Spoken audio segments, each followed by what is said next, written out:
I realize that this area has been kind of in dispute for some time, the South China Sea, and how China has been exploiting all of the nations of the world, attending to their own the crises that have been happening within each of their countries as it relates to this pandemic.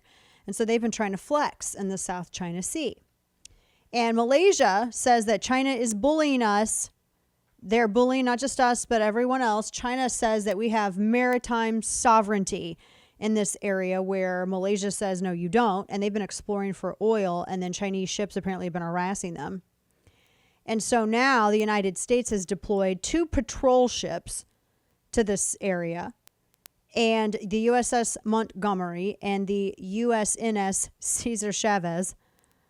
And they've sent these ships there to support, to help Malaysia, but also to send a message to these Chinese ships, because they've been harassing all of these other people for quite some time, all of these other countries for a while.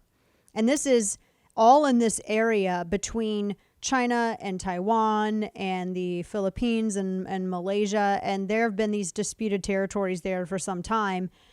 And this seems like it's a new development. The U.S. Navy Admiral issued a statement warning Beijing on Friday, saying, quote, "We're committed to a rules-based order in the South China Sea. We're going to champion freedom of the seas, blah, blah, blah." He says the Chinese Communist Party must end its pattern of bullying Southeast Asians out of offshore oil, gas, and fisheries, end quote.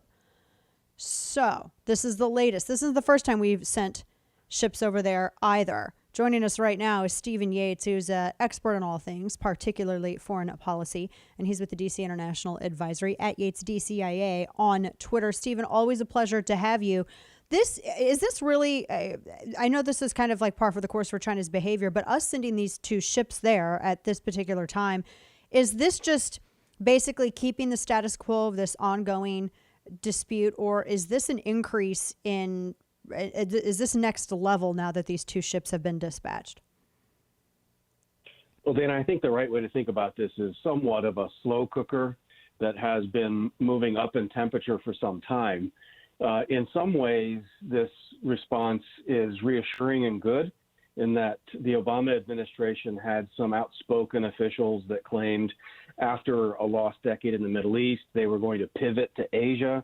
Problem was, all they did was pivot with their mouths and their frequent flyer miles, and the military materiel lagged behind. And the Chinese knew it, and people in the region knew it. We have this problem in the South China Sea where it's essentially a big bowl. And then you have this ever ineffective organization known as the United Nations that says that we've got a law of the sea and we're going to set a bunch of rules. But no one enforces the rules.